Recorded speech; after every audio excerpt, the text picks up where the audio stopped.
Laymen's evangelical fellowship స్థాపకులు కీర్తిశేషులు ఎన్ దానియేల్ గారు 1956వ సంవత్సరం ఫిబ్రవరి మాసము 19వ తేదీన చేసిన ప్రసంగం.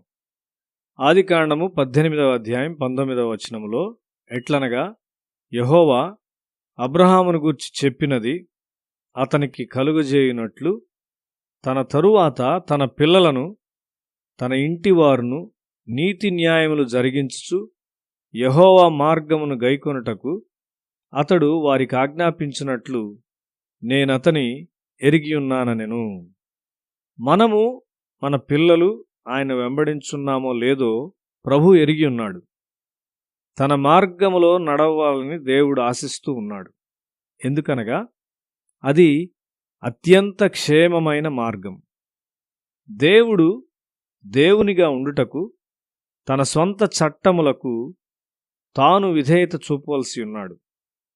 చట్టములను సూత్రీకరించు వారెవరైనా వాటిని స్వయంగా అనుసరించని వారైతే వారు ఒక చెడ్డ మాదిరిగా ఉంటారు. అందువలన ఎవరునూ వారికి విధేయులుగా ఉండరు. దేవుని ఆజ్ఞలు అనంతమైన జ్ఞానము మరియు అనంతమైన ప్రేమ నుండి రూపింపబడినవి.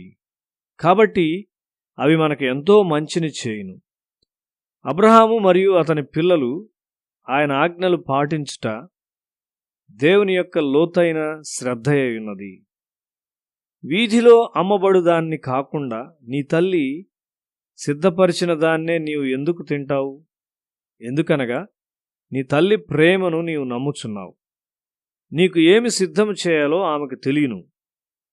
వీధిలో అమ్మబడు వాటిని తినేవారు త్వరలో రోగగ్రస్తులవుతారు. తల్లి దానిని ఎరిగి దానిని నివారించుటకు ముందుగానే అన్నిటినీ సిద్ధము చేయును. కాబట్టి నిన్ను ప్రేమించు దేవుడు కూడా అంతే.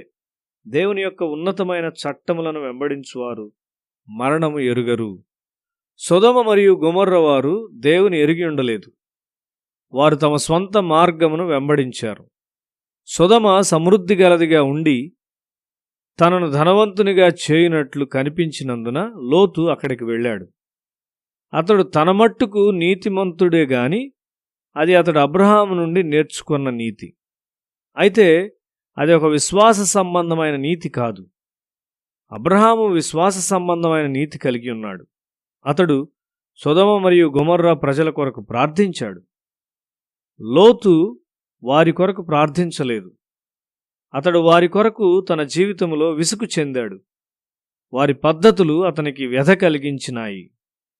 ఒక స్థలాన్ని గూర్చి నీ ప్రాణం విసుగు చెందవచ్చు గాని దానిని ఒక మంచి స్థలముగా చేయుటకు దేవునితో నీవు సహకరించగలవా? సొదొమ మరియు గొమొర్రాలు నాశనము చేయబడబోచున్నవి. దేవుడు వాటిని రక్షించలేడా?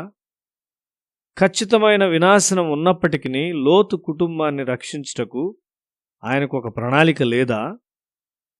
మనిషి ఒక స్వీయ చిత్తము గల ప్రతినిధి. అతడు మార్పు చెందినప్పుడు దేవుని చిత్తము చేయుటను ఎంచుకుంటాడు. లోతు అతని కుటుంబము దూతల యొక్క బలవంతం మీద సొదొమను విడిచిపెట్టారు.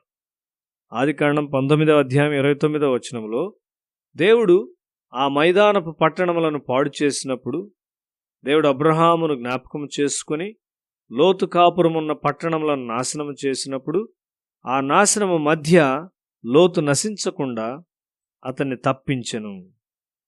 అబ్రహాం ప్రార్థన వలన దూతలు లోతును అతని కుటుంబాన్ని సొదొమ నుండి బయటకు లాగుటకు వెళ్ళారు. దూతలు వెళ్ళి ఆ విధముగా చేయుట ఒక అసాధారణమైన విషయం.